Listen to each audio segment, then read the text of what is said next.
Bonjour à tous et bienvenue dans cette vidéo où on continue la série de vidéos pour l'étude des filtres et en particulier ici des fonctions de transfert. Donc dans cette vidéo, on va voir un exemple justement d'exercice pour justement essayer d'appliquer plus ce qu'on a vu sur la méthode pour que vous soyez plus à l'aise là-dessus. Donc l'exemple qu'on va prendre, ça va être un filtre avec une résistance, une bobine, une résistance,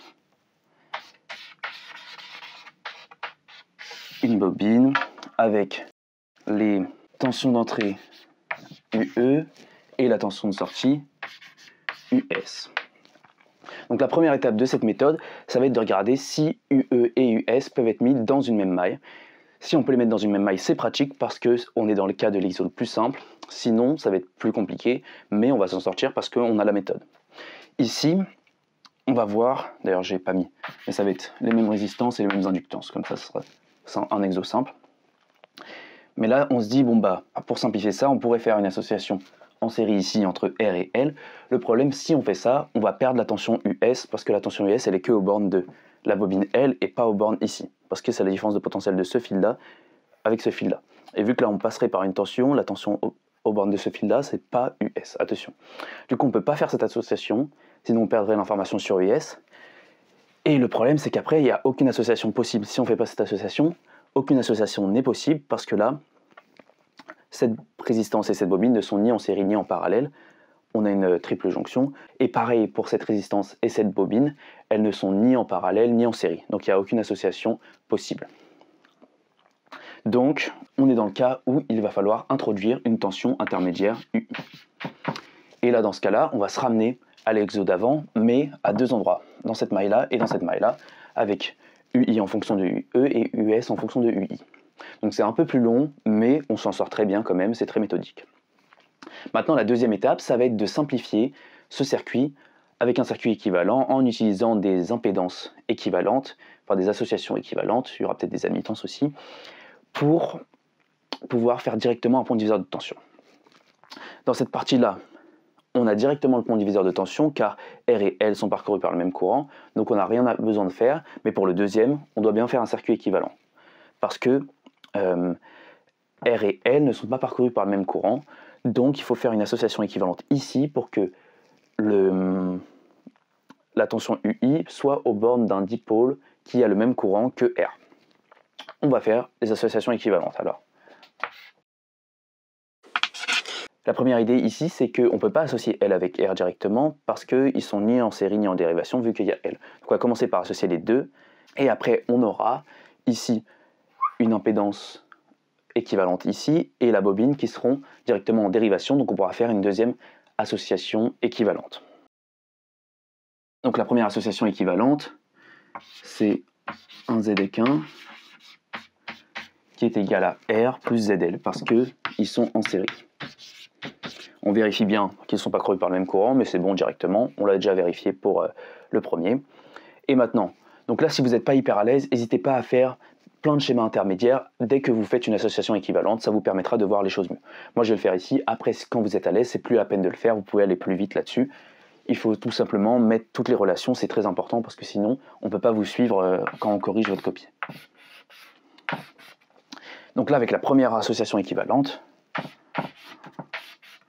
on a la résistance, la bobine qui est toujours là, et donc là on a dit que ça c'était un grand ZEC1. Et donc là comme je le disais, on a toujours la tension UI qui est là, et la tension UE qui est là. Donc là on voit bien qu'on a perdu S, mais c'est pas grave parce qu'on est dans le cas où on va exprimer UI en fonction de UE. Donc là on voit que les deux dipôles sont bien en dérivation, ils sont parcourus par la même tension, donc on peut faire une impédance équivalente, ici une admittance équivalente. Y avec 2 va être égal à YL plus Y avec 1. Et voilà. Et donc le circuit final équivalent, ça va être tout simplement la résistance et l'impédance équivalente de tout ça parcouru par les tensions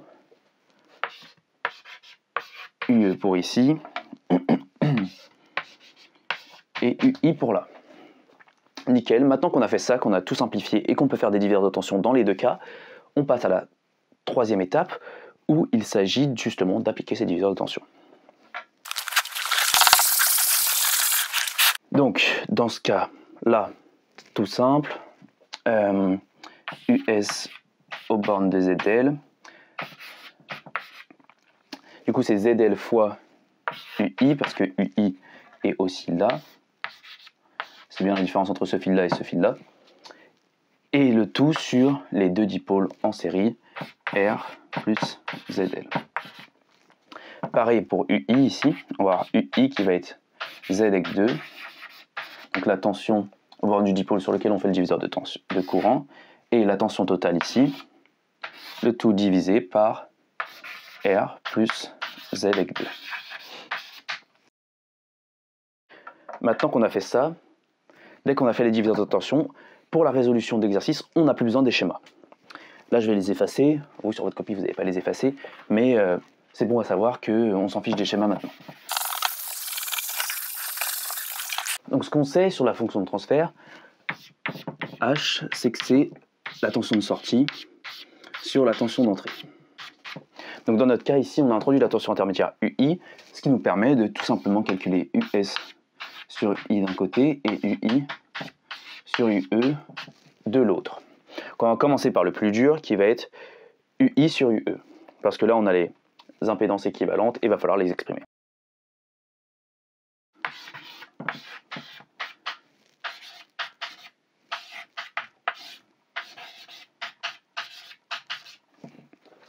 Donc toujours dans ces cas-là, quand on fait cette séparation-là, les calculs peuvent sembler compliqués, on a l'impression qu'on va tomber sur quelque chose de compliqué, mais en fait, il y aura toujours une simplification qui va s'opérer entre des termes de ce bloc-là et de ce bloc-là. Donc, il ne faut pas avoir peur, il faut juste y aller.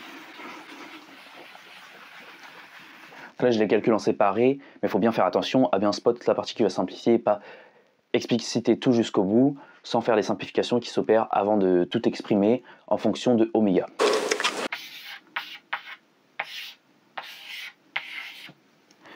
UI sur UE, c'était égal à, on va ZX 2, ZX 2 sur ZX 2 plus R. Donc là, vu qu'on a l'impédance équivalente, mais qu'on connaît que l'admittance dans nos relations, la technique qui permet de ne pas avoir des trucs trop moches, c'est juste de multiplier en haut et en bas par l'admittance. En multipliant par Y avec 2, là on va avoir une simplification parce que l'admittance fois l'impédance, ça vaut 1.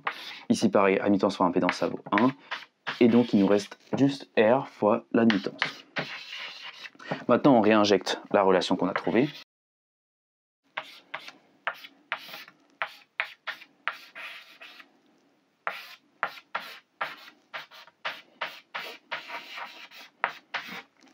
Et là on va multiplier, du coup vu que la relation qu'on connaissait, l'impédance en ZX1 et que là on a l'admittance, on va juste multiplier par ZX1 pour avoir ce qu'on veut.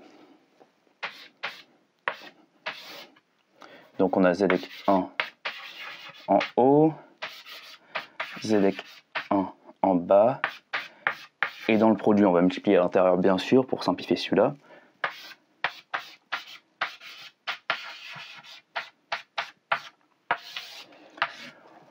On peut vérifier l'homogénéité.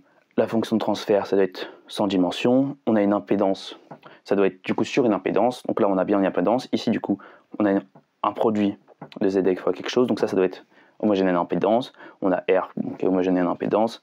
Et ça, admittance fois impédance, c'est sans dimension. Plus sans dimension, tout va bien. Donc, maintenant qu'on a ça, on peut exprimer ZX1. Et là, on voit directement que ZX1, c'est égal à R sur ZL. Et donc là, on va pouvoir avoir notre simplification quand on va multiplier US sur UI par UI sur UE, parce qu'on va avoir R plus ZL en haut et R plus ZL en bas. Je vais l'écrire, mais là, vous pouvez directement passer à la suite sans faire trop d'étapes de calcul, mais là, on est là pour détailler, donc je détaille.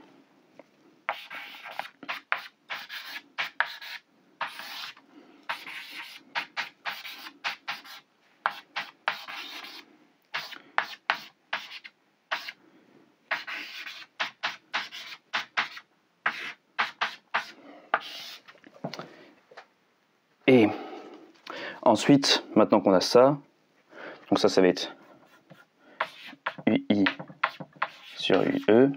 Et je vais exprimer US sur UI. Et on va pouvoir trouver H directement. US sur UI, c'est égal du coup à ZL sur R plus ZL. Donc finalement, H, ça va valoir ça fois ça. Et donc là, R plus ZL va simplifier avec R plus ZL. Donc H, c'est directement égal à ZL sur R plus ZL plus R facteur de YL fois R plus ZL plus 1. Maintenant qu'on a ça, on peut passer à l'étape suivante où on va commencer à mettre sous forme canonique. Donc c'est-à-dire, on va commencer à exprimer H que en fonction de termes qui sont en J oméga ou des quotients.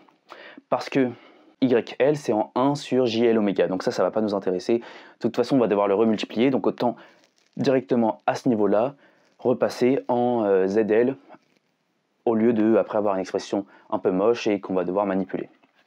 Donc du coup, pour ne pas avoir ce YL, on multiplie en haut et en bas par ZL. Donc H, ça va être égal à ZL au carré sur ZL fois R plus ZL pour cette partie-là, et plus, on va multiplier à l'intérieur du produit, R facteur de R plus ZL et plus, du coup, ZL. On peut vérifier l'homogénéité rapidement pour ne pas s'être trompé. On a des impédances au carré en haut, donc on va avoir que des impédances au carré en bas. Là, on a une impédance fois la somme d'impédances, donc bien impédance au carré. Impédance fois somme d'impédance, impédance au carré, nickel. Là aussi, on peut enlever nos parenthèses, ça va nous simplifier la vie. Et maintenant, on va simplifier ça, on va faire que des blocs en oméga, donc les blocs, on va factoriser par ZL et factoriser par ZL carré en haut et en bas pour faire apparaître des blocs avec des J oméga et des J oméga au carré. H, ça va être égal à ZL carré. Ensuite, les termes sans oméga, ils valent R carré.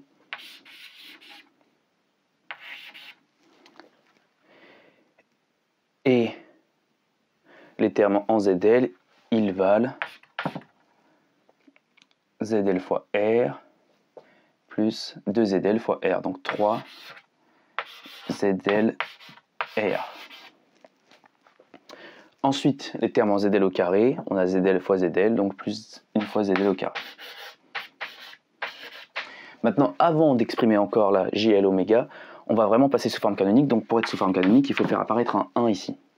Parce que ce R carré, il va se retrouver dans le H0 ici. Soit on multiplie par l'inverse de la résistance, ou soit on divise directement par 1 sur R carré, parce que les résistances, vu que c'est des entiers, on s'embête moins avec cette notation-là, mais c'est possible aussi. Donc là, c'est comme vous préférez. Moi, je vais multiplier par G, mais c'est pas forcément nécessaire ici.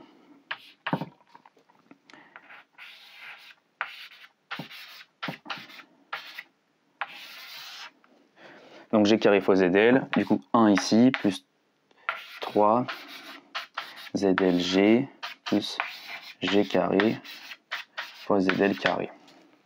On a bien quelque chose qui est homogène. Là, on a des impédances fois des inductances.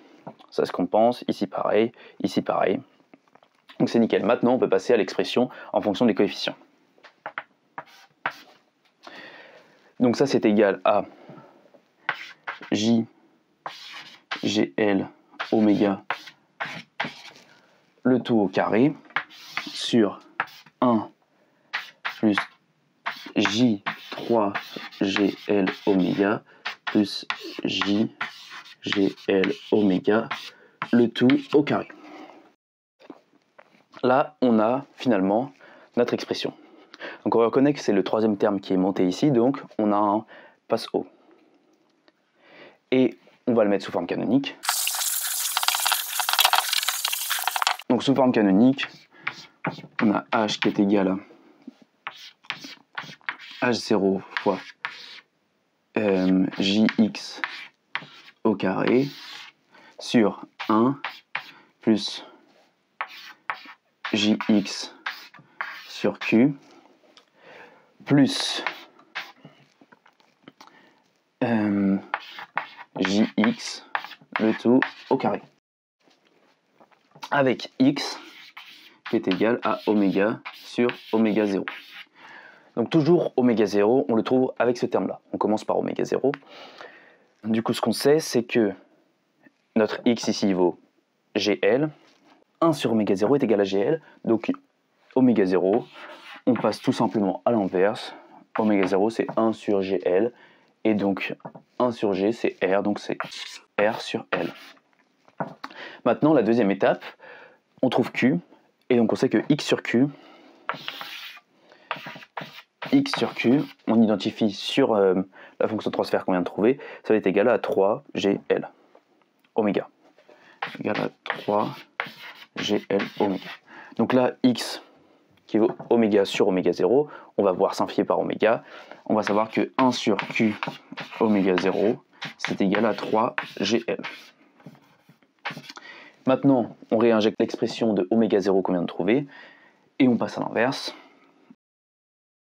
Q, du coup, c'est égal à 1 sur 3gl oméga 0. Or, 1 sur oméga 0, c'est égal à gl. Donc ici, en fait, on va avoir une simplification des gl qui s'opère, et donc Q est égal à 1 tiers.